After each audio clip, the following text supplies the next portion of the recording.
Hello, I'm Mark Chadwick from the Levelers, and you're watching Toasted.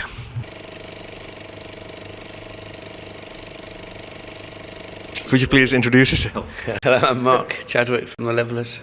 I just told you, well, the first time I saw you play was the first time I was on the Pink Pop Festival, and the great thing is that I still remember the show because it's a really live experience, and it still is, you guys on tour. And the funny thing is that, I mean, you guys have been playing for so long, so many times a year, and it still seems like all the guys are having fun on stage. Yeah, we'd like to keep it as fresh as possible, really.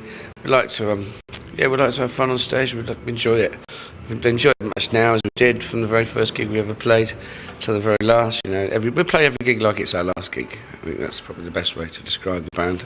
You take it serious in the widest variety possible, because you guys have your own festival. You guys have a very professional MySpace website, because it's a lot better. It looks better, and it's fuller than. So you take everything for your own responsibility, but also very serious. Yeah, basically, yeah, we do. I mean, we like to make fun of it, but it's you know, it's hard business to be in the music business, and especially if you're a little bit outside of it, which the Levelers are, then we have to work, you know, really hard to have any sort of access to audience, really. So we have to work very hard at it. But we do have everything. We have our own studio, our own festival, and it's the best way. Really. And the fun thing is, there are still a lot of people that are keep coming back. If you guys are playing in a city, you must see the same faces as 18 years ago. There is still a large following of the Levelers. Yeah. It's always changing, though. It's not the same people from 18 years ago. Not every time. No. It's just young people as well. So it moves, it changes constantly. It depends on how much you get on the radio and things like that. In England, you still, if you release a record or a single, always somewhere around the top 10, entering, etc. So it's big. Yeah. But how do you get it over here? Is there still access to radio, etc.? Not really. No. I mean, we do most of our work abroad now via internet, really, and internet radio and internet television stations and whatever, really. Which is a relief for you guys, because there is an easier access and a broader access. Yeah, exactly. And it's and it's not as. I mean, the radio in most countries is pretty terrible anyway. You know? So I'm not really bothered about that. It's just it's a more direct access for us. It's better. You guys released also a single on the day of the U.S. elections. Yeah. The first question is why?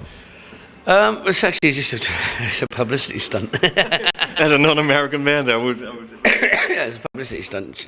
It's just because the song was called "Burn America, Burn," although it's not really about burning America. It's actually about the school shootings of Columbine and those sort of events. It's about.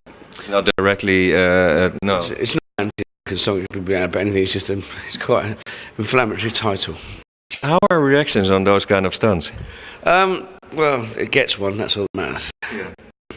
That's also a way. I mean, you guys are now old and wise enough to know all the ways of getting attention. Yeah. Well, if only.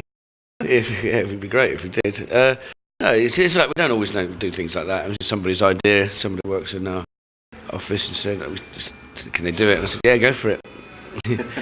How are record sales for the Levelers? Because I imagine that live sales are still great. Yeah, live sales are much better. To be honest, the record sales are negligible these days because of download. Most of this album that we've just promoted now, we gave away free to download anyway from our own site. So. You just mentioned in the beginning of the interview, well, you guys are somewhere on the sideline of music biz, but also for you guys, live is getting more and more important. Definitely, it is. I mean, that's how we managed to stay alive, to be honest. But the fun thing is, you guys are having so much fun on stage. For you guys, okay. I mean, there are loads of bands that didn't even write their own songs, right? Exactly that. And for us, it's just where we belong. You know, as a band, that's what brings us. It's playing on stage. You know, it always has done. So we're quite in that respect. We've managed to maintain an audience throughout the 20 years that we've been together. People know what to expect. You know, they're going to have fun.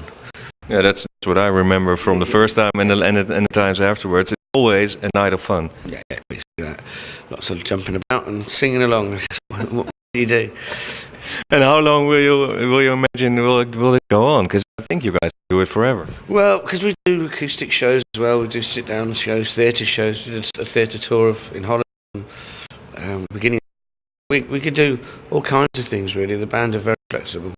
And the songs are not only to be played in one way, but also they can be played in very much a more traditional way, true to folk style. And what's next? Upcoming months? Play. What's coming up? I think we've got to just keep touring. Christmas, basically. Christmas at home, and then next year is the next year. And the big wheel keeps on turning, you know. Okay, thanks a lot, man, for this update. My pleasure.